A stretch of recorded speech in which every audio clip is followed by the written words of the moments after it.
Good evening. It's time that we have a very uncomfortable conversation about some things that are most likely going to happen in the near future. Whether or not we prepare for these things and anticipate them may well dictate whether we survive and whether our families survive. The scriptures say that a wise man sees evil afar off and takes steps to avoid it. And this is a conversation that's long overdue. I do hear kind of whispers of this, and maybe more and more people are starting to step up and recognize some of these trends and directions that society and the world is going. I feel like I need to do my part to mention some of these things as well. So I wrote a little book in 2019. It's this book right here, How America Ends. Keep in mind, I wrote this in the summer of 2019, so before the election cycle of 2020.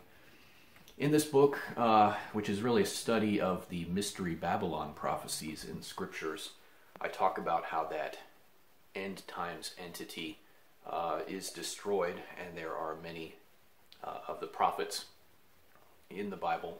At least 4 books of the Bible talk about Mystery Babylon.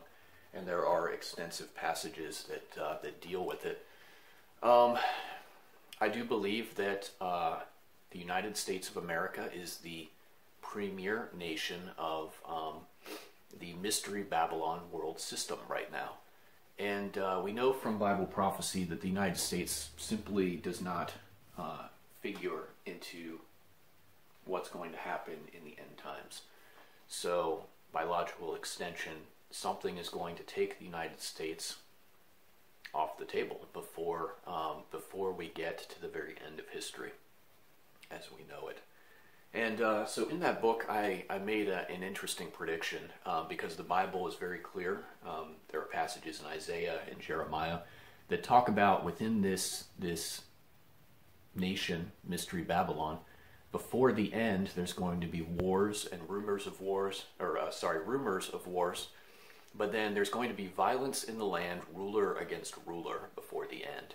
And the scriptures specifically say that the rumors of this coming will happen for years leading up to it. Not to panic, but once we actually get to the point of violence in the land, at that point, this entity, Mystery Babylon, is going to be destroyed. And violence in the land, ruler against ruler, that is the sign that God's going to give that entity is about to be judged. And so in that book, I made the prediction that what would be the one thing that could destroy the United States. And in the summer of 2019, I put out the idea in that book that a fixed or stolen presidential election would eventually lead to the end of this nation. And keep in mind, this was a year and a half before the events of 2020. If you haven't figured it out yet, by now, something went very wrong during the election cycle of 2020. Things did not go as they ought to have gone. And if you're confused about that, or you think everything was honest and above board with the 2020 elections, I would just give you one word that you should research, and that word is adjudication. It's how about 5 or 6 different states were moved out of the results that they should have had, and how those 5 or 6 states, the results that were manipulated in those states ultimately moved the course of our entire nation. And our nation, at the time, being the pinnacle nation of the world, we are arguably still the most powerful nation on earth for the moment, but we are in hard decline, and that's going to change very soon, I believe, in the next 2 years. But adjudication was the thing that undermined the 2020 elections and really allowed the results to be subverted. And so here we are. We're approaching 2024, which is going to be a very interesting year. And unfortunately, I strongly believe that America has a shelf life of maybe a couple more years. Arguably, this nation is already over and done with. You don't subvert an election and come away with an intact nation. It just doesn't happen. America already, right now, is a very different entity than what it was 10 years ago, 20 years ago, 30 years ago. The United States really peaked, I believe, in the 90s, and we have been in decline ever since. There are people running things from the top, and they do not have good intentions for us. But really what this video is about is Bible prophecy, because I want to share some things with you from the scriptures about where I think we are in history. We're getting close to the end of history as we know it and the begin of something that the Bible calls the millennial kingdom. I'm not going to talk about that so much today. But to paint in very broad strokes, in the end times, the Bible says that there's going to be great conflict, probably some kind of world war, and it's going to be such an awful and bloody thing that all the nations are going to cry out for deliverance, and a man is going to rise on the scene, and he's going to have all the answers. He's going to offer solutions, and he's going to bring the world under a one world government. Now, let me say this, there have already been efforts for a very long time for various flavors of new world orders. Right now, the world is arguably being dominated by the Western flavor of a new world order, but the East is rising, and in opposition to the Western version of things, Putin and China have been working things out, and both of those leaders speak in terms of an Eastern new world order. And there's other flavors of new world orders as well. We're not going to talk about that. I'm aware of probably at least 3 or 4 different movements that all believe that one day they will be a new world order. Actually, more than that, honestly, if you count certain religious systems. For example, Islam. They do believe that eventually the entire world will come under Sharia law, or Catholicism. Catholic literally means world or universal church. So there are all these organizations that are trying to build their own flavor of a new world order. And ultimately, when the man of sin comes on the scene, the Bible calls this figure the Antichrist, everyone's going to jump on that bandwagon because it's going to be the new world order that they wanted, and they all think that somehow their version of it is going to end up being the one that's on top. And it's not really going to work out that way, but he is going to gain great traction and deceive the entire world, and that is where we're headed. But before we get there, some things have to happen first. A lot of Christians believe that something called the rapture is the next thing on God's calendar of spiritual events. I do not believe that is the case. I think there are several things that have to happen before the rapture even. Firstly, I do think that the fall of the United States will happen before the rapture. And I do believe that we will see another world war before the rapture. I'm not going to go into great detail on why I believe that, but understand this, there are a lot of people, Bible-believing Christians, I know that they're, my brothers and sisters in Christ, but they have this false or deluded idea that God somehow owes them to spare them from suffering. And the reality is that Jesus told his disciples, the world hates me, the world's going to hate you too. There will be tribulation in the world. You will suffer. You will be killed. You will be murdered. That passage, the Hall of Faith that we have in the Scriptures talks about saints who overcame and had great victory in their lives due to faith, but then it finishes with these other saints that had great persecution, great suffering, and ultimately were murdered for their faith. They were martyred. This world is a very broken place, and so to think that God owes us an easy life and that he's just going to spare us from all suffering is incorrect. It's a false and twisted view, I believe. Now, I will say this, the Christian, the child of God, will never experience God's wrath. God doesn't pour out his wrath and judgment on his own children. That's not how it works. But we do live in a world that is broken and evil, and there's plenty of natural consequence and wickedness that cause suffering for God's children here. And American saints in particular have had an easy life for the last many decades, really for as long as living memory. in all honesty. And we just naturally sort of think that it's always going to be that way, that America is always going to be on top, that things will always be prosperous, and that is not the case. We're heading into some very dark times. Now, it is my hope that God will grant us a bit of a reprieve from some of the things that are coming, but in all honesty, I don't think that he will. I think he has been very patient with this nation, and there have been a great many evils that have been allowed to continue under the surface, and I think God's about fed up, and I think the hammer's about to drop. Now, I wanted to talk about the so-called 4 horsemen of the apocalypse today, because I want to talk about where I believe we are on the biblical calendar of events, so to speak. So I'm reading from Revelation 6, and I'm going to read what the Bible has to say about these 4 horsemen. So Revelation chapter 6, verse 1. And I saw when the Lamb opened one of the seals, and I heard, as it were, the noise of thunder, one of the 4 beasts, saying, Come and see. And I saw, and behold, a white horse, and he that sat on him had a bow, and a crown was given unto him, and he went forth conquering and to conquer. And when he had opened the second seal, I heard the second beast say, Come and see. And there went out another horse that was red, and power was given to him that sat thereon to take peace from the earth, and that they should kill one another. And there was given unto him a great sword. And when he had opened the third seal, I heard the third beast say, Come and see. And I beheld, and lo, a black horse. And he that sat on him had a pair of balances in his hand. And I heard a voice in the midst of the 4 beasts say, A measure of wheat for a penny, and 3 measures of barley for a penny. And see that thou hurt not the oil and the wine. And when he had opened the 4th seal, I heard the voice of the 4th beast say, Come and see. And I looked, and behold, a pale horse, and his name that sat on him was Death, and hell followed with him.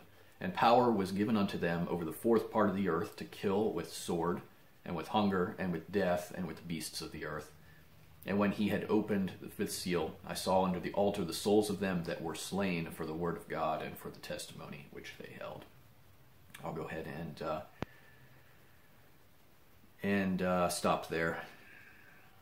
So, horsemen. I want you to think about ancient warfare, cavalry. Horsemen historically have been used for a variety of purposes. They make great messengers. They make great scouts or an advance guard of an army. And I think that these 4 horsemen are exactly that. They are harbingers, or the lead up to the tribulation period that is coming later. I do believe that these horsemen are not part of the tribulation directly, but they come before it. And this period of the horsemen, who knows how long it could be. It could be a few years, it could be decades. But I want to talk about what I believe these horsemen represent, and just work through this passage real quick. So, the white horse, the first horse here, he has a bow and he has a crown. And he went forth conquering and to conquer. So, what is this horse? Well, what's very interesting about COVID or coronavirus, that word corona, it literally means crown in dozens of languages, and it actually means crown in English as well. You've probably heard the term coronation, or the crowning of a new monarch. So we have this rider who has an airborne weapon and a crown, and he goes forth conquering and to conquer. And really, under the pandemic, nations ceded a lot of their autonomy to, for example, the WHO, the World Health Organization, which is an extremely evil, corrupt organization whose purpose is really to bring the nations, like many of these other globalist organizations, like the UN, for example. The purpose of a lot of these organizations is to destroy national autonomy and bring them under the rule of a new world order. That's why these organizations exist. And there's a lot that we could say about the pandemic. It was absolutely a bioweapon. It was absolutely intentionally released. I'm not going to go into great detail on why I believe that. If you have been paying attention and digging on this stuff yourself, you know that coronavirus research has been going on for decades. It's been extremely problematic, especially creating vaccines for it. For example, one vaccine was tested on cats, and all the cats that reacted well to the vaccine initially later died when they were exposed to wild coronaviruses out in nature. So I do believe that this is bioweapons. And one thing that's interesting about these horsemen, I don't think we're even into the period of God's judgment yet. I think we're in a period of natural consequence of humanity's wickedness and evil. And you'll see that as we go through these horsemen. I don't think this is God doling out specific judgment directly.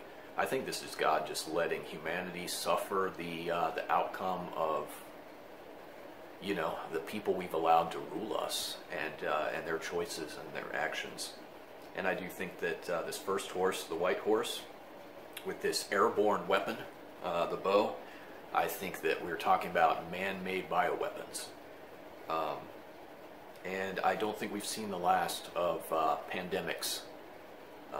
As you know, these think tanks are constantly dreaming up new ones for us and telling us that another big one's right around the corner, and trying to cede national autonomy to health authorities like the WHO, so that those health authorities can take over nations and make policy when another pandemic hits.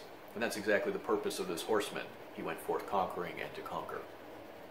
Then there's the next horse, which is, there went out another horse that was red, and power was given to him that sat thereon to take peace from the earth, and that they should kill one another. And there was given unto him a great sword. And so we're talking about world war.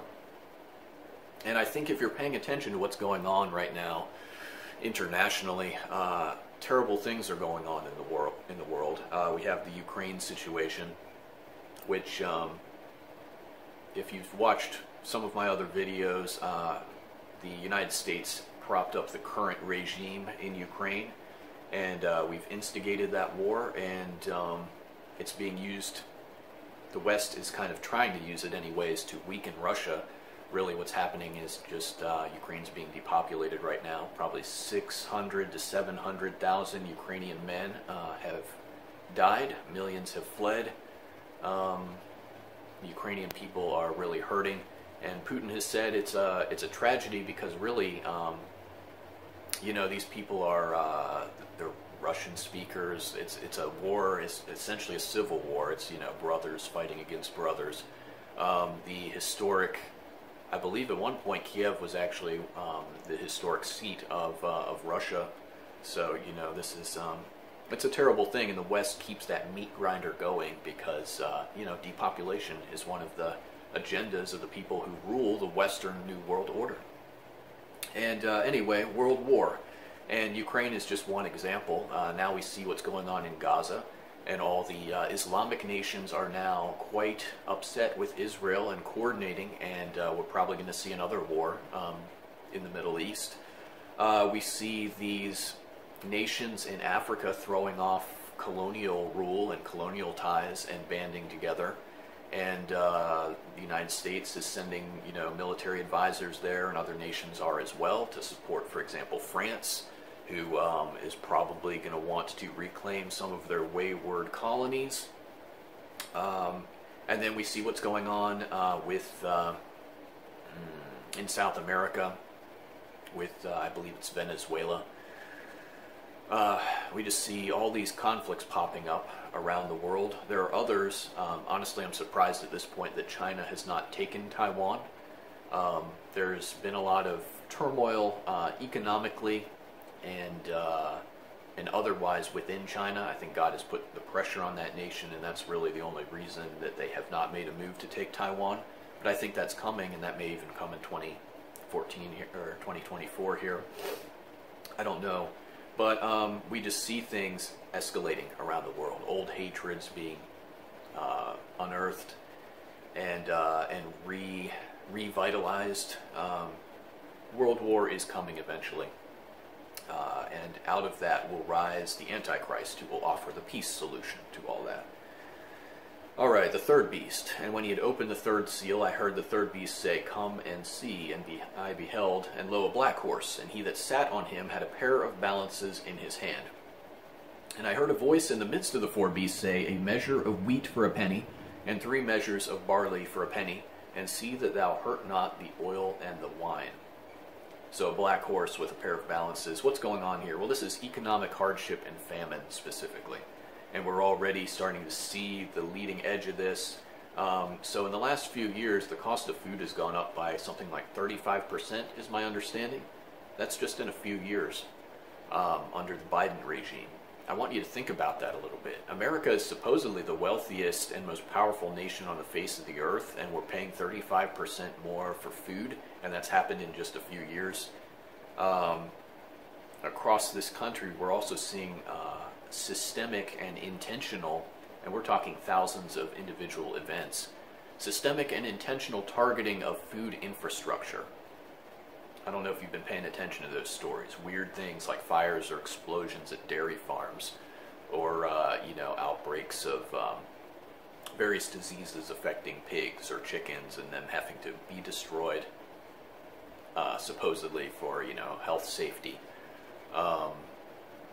Industrial accidents and explosions at these food manufacturing facilities. Strange stuff. And unfortunately, we've invited that in due to just having open borders. Anyone can come into this country, and the United States has made a whole list of enemies over the decades of people who hate us. And they're here, they're operating on American soil, and they're undermining our food infrastructure. But Revelation 6, verse 6 here, a measure of wheat for a penny and 3 measures of barley for a penny. So what's going on here? Well, a penny in the scriptures is a day's wage. I believe it refers to the Roman silver coin, the denarius, if I remember correctly. That's about a day's wage. And so understand that during this famine, you have a day's wage going to buy a measure of wheat, and that is not a lot of wheat. So we're talking about the premium food, quality food is going to be extremely expensive, and then 3 measures of barley, so that's kind of like your cheaper food, but that's still really expensive for a penny. It's a day's wages for 3 measures of barley.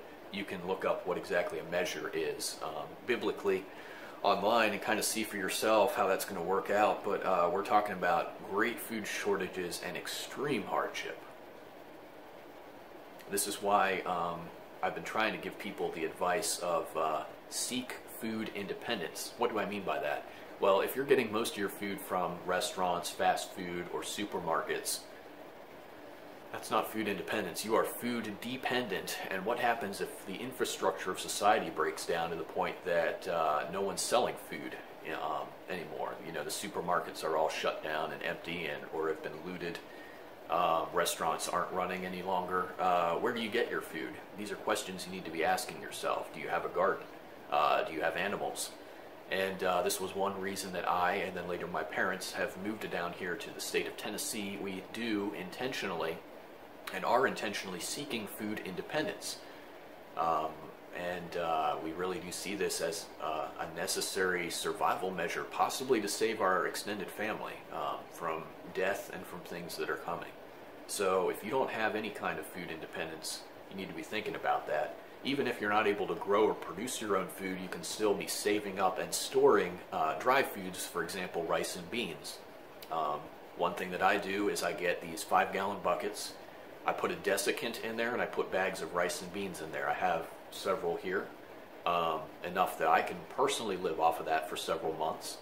And then, other people in my family are looking at building mini farmettes and raising chickens and, keeping bees and a variety of other things, having big gardens, so that if things do really go sideways and food is not available anymore, that we can feed ourselves and our loved ones. Things are going to get ugly. Now, like I said, I don't know if the Lord is going to graciously grant us a reprieve, but this nation, we're running out of time. History is heading in a certain direction. The Bible has talked about this and told us these things. It's time to pay attention to the things going around us in the world. It's time to start paying attention to the scriptures. It's time to start preparing and getting ready. And I also tell people, if you don't have a good rifle, you need to get one. Because it doesn't matter if you have great food, a great farmette, or whatever. If you can't protect that when things start going south, you might as well not have prepared at all. And now I'm not sponsored by anybody on any of my videos. I don't make money for any of this. But I recently bought a rifle, an AR-15 from Palmetto State Armory. You can get a complete rifle over there for about $500. And from what I understand, these are solid, reliable, durable rifles. They're not high-end or anything like that, but they work pretty well, and the AR-15 is America's rifle. Ammunition will be plentiful for it, and definitely something that you should consider if you don't have something like that already. But food independence is a huge priority. If you are food dependent, it's time to start thinking about what can you do to change that and to prepare. And then finally, the last horse, behold, a pale horse, and his name that sat on him was Death, and hell followed with him. And power was given unto them over the fourth part of the earth, to kill with sword, and with hunger, and with death, and with beasts of the earth. So, I want you to understand something. We're heading into a period of time where we're going to see massive depopulation. So this fourth horse, the pale horse, is death. And what I think is going on here, so we have the first three horses. We have pandemics, we have war, and we have famine. And then death is just the natural, so death is sort of like the cumulative die-off effects of those previous horses, is my take on this. I might be incorrect about that, but that's my view of it. And power is given unto them collectively, all the horsemen, to kill the fourth part of the earth. And the Bible specifically says to kill with sword, and with hunger, and with death, and with the beasts of the earth. As I've already alluded to, almost 1 million men have died in Ukraine.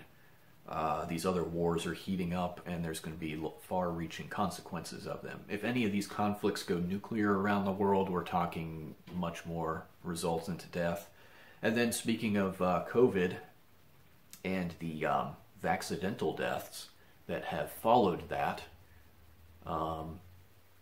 let me just say the jab was not safe or effective.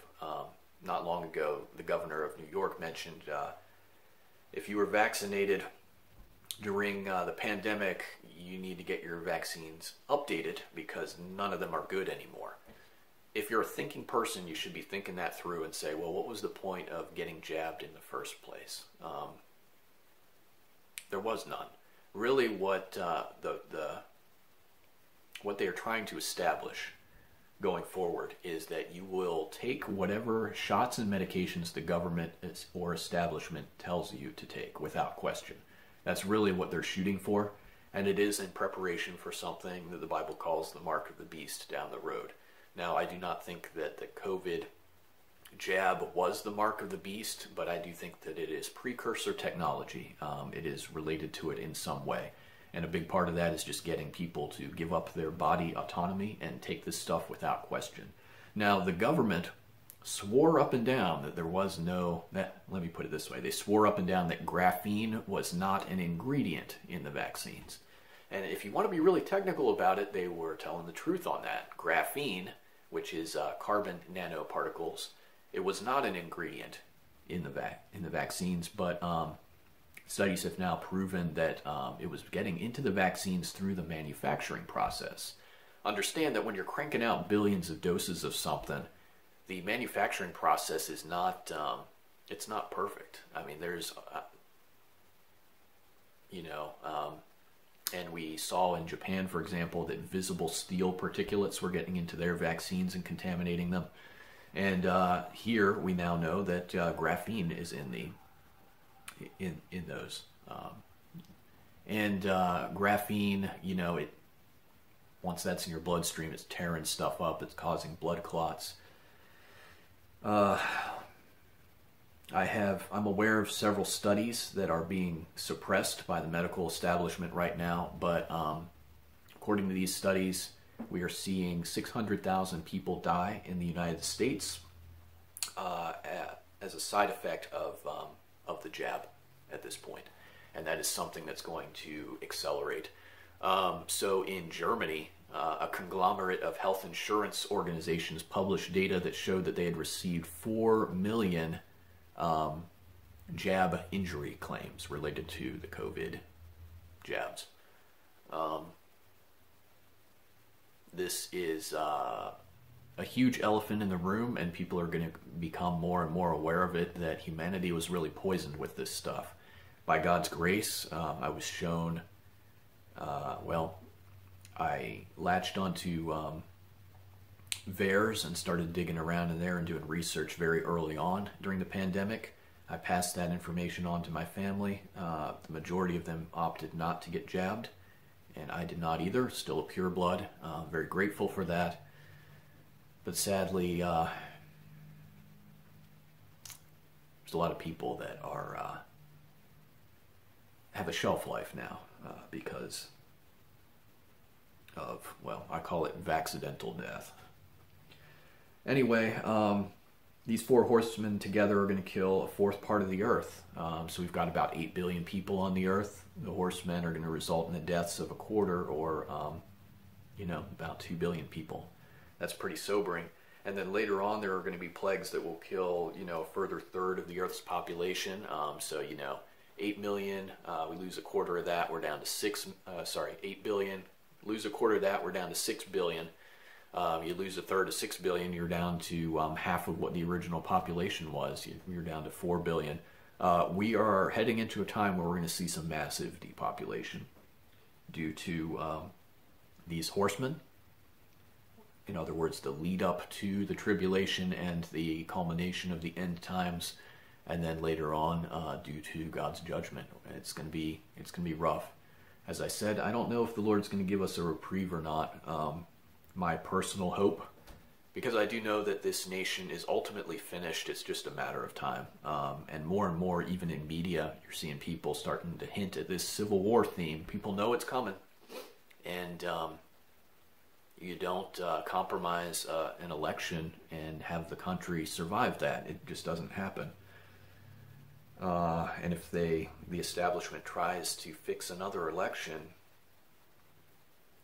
well, I guess we'll see what happens, won't we? But the reality is America's not in the end times. She is going to fall eventually. Now, in my book, I postulated that what we're going to see is a civil war within the land. And then the Bible says that Mystery Babylon is destroyed by a coalition of Eastern powers in just one day, while a civil war is going on in the land. These Eastern powers take that opportunity, that chaos, which is a long-time enemy of theirs. And I do think that that is what we're going to see. Now, the question in my mind is, can states be spared from that destruction by seceding first, by coming out of that Mystery Babylon entity on a political level, becoming new nations, and therefore not part of Mystery Babylon and her curses anymore? And that is my hope. That is what I would very much like to see. I think down here in the South, there are a lot of people who are fed up with the federal government, and I do think that we could see a new nation rise out of this. Now, things are still not going to be good no matter what. If nuclear devastation comes to the remnants of the United States, it's going to affect everyone on this continent for the worst, no matter how you slice and dice it. I kind of had an opportunity at one point to leave this country, but I think where I'm at now is, this is the place I was born. If there is no escape and the destruction is going to be total and widespread, I've had a great life. Very grateful for the things I've been given. I'm not afraid to die. If I'm going to die, it might as well be here in my homeland. But I have moved to the South now at this point, and my hope is that, during the fracturing of this nation, that portions of it will be saved by breaking away from the corrupt core. Well, I know I've kind of given you a lot of stuff to think about. Thank you for your attention. I hope you're preparing and seeing some of these dangers that are coming. And I wish you all the best, whatever happens next. God bless. Have a good one.